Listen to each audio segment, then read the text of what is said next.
اقترب للناس حسابهم ډیر نږدې شوی دی خلقو ته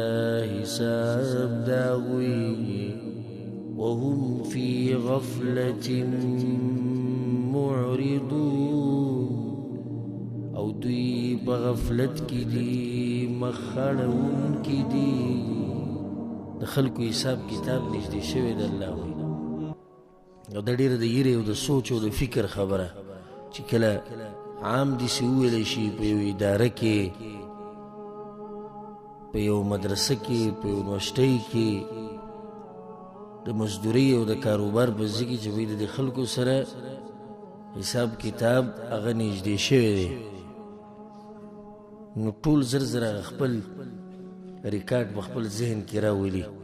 چې زه به څه جواب ورکوم څه نه نو ځان داسې تیار کړي اوس ته مزدورۍ له ځې او یو ځای کې کار کې هلته هغه ته ووایي چې میاشت پوره شوه یا پوره کېدو له تا سره به مشر چې دی هغه به تا سره حساب کتاب کوي بیا په هغې کې ته دوه درې ورځې مزدورۍ له نه تللی نو ته په زړه کې هغې له یو جواب هم تیار کړي چې دی به لازم ما نه تپوس کوي چې دوه ورځې ته ولې نه یې راغلی د هغې دا جواب شو هغه پلاني ورځ زه لیټ شوی وم د هغې به رانه تپوس کوي د هغې دا جواب شو ځان به بلکل تیار ساتي نو الله وایي حساب کتاب نږدې شوی دی او دا زموږ په یقین دی او ایمان دی چې الله به تپوس کوي حساب کتاب څه معنی ده خو تپوس دی که نه نو بیا د هر انسان په خپله ذمه ده چې دغه تپوس له څه تیار کړي دي د خپل ځان سره سوچ وکړه چې کوم حساب کتاب چې را نږدې دی موږ ته او راتلونکی دی د هغه سوال دپاره بیا ته څه تیار کړي دي حساب کتاب نږدې دی والله وایي دوی په غفلت کې پراته دي وهم فی غفله امام نسائی رحم الله روایت راوړی په کې پیغمبر صلی الله علیه وسلم وی وهم فی غفله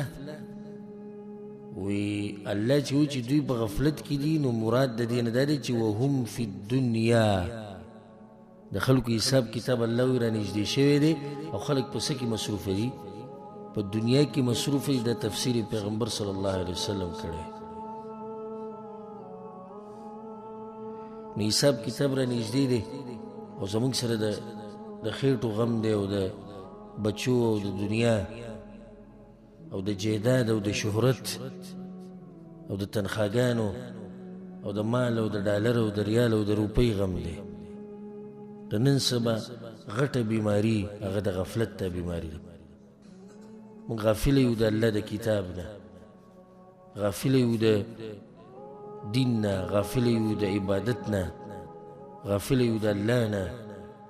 غافل یو د آخرت نه د حساب کتاب نه د درسونو نه د دین د زده کولو نه د دې هر څه نه موږ غافل یو دا حقیقت دی او په دغه غفلت کې انسان پروت یو بس اواز وشي پلانې مړ دی هغه د غفلت کې هغه سفر ختم شي تاسو ته کې دی ما تاسو یو پیر دا خبره ذکر کړې و چې انسانان ټول ویده دي په دې دنیا کې دا ناشنا فایده ده انسانان ټول څه دي ویده دي او دوی راپاسېدله چې کله ملک الموت راشي خو په هغه ټیم کې راپاسېده فایده نه ورکوي ځکه د هغې نه مخکې راپاسېده غواړي ځان بلکل تیار ساته د مرګ څه پته لګي کله به راځي کله به ستا د سفر ختمیږي نو د غفلت نه د راپاسېدو یوه غټه لار هغه دا ده چې تا همیشه دا خبره خپل مخې ته ساتي چې هیڅ پته نه لګي چې کله به الله ته زه مخامخ کېږم بیا به ته په غفلت کې نه پرېوځي همیشه به ته ویښې ځکه چې هلته به ته ځان تیار ساتي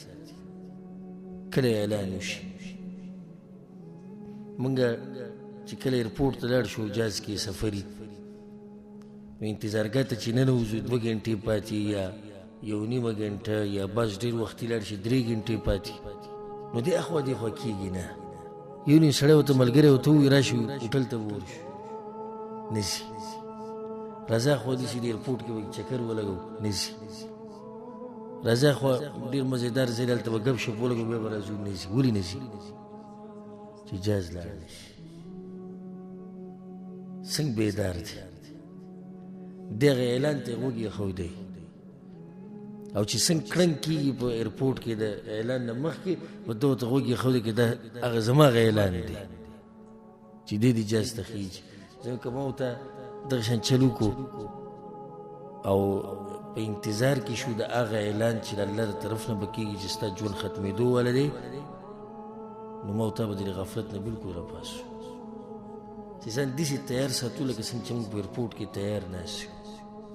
اخوا دېخوا کېږو نو راځه نن به پلانې ګناه وکړو، نه زه نشم تللی. لکه ولې پته نه لګي کله اعلان وشي. زه نن څه ضرورت دی چې منزله ځي؟ نه زه نشم. ولې؟ وایي د اعلان پته نه لګي کېدای شي اعلان وشي.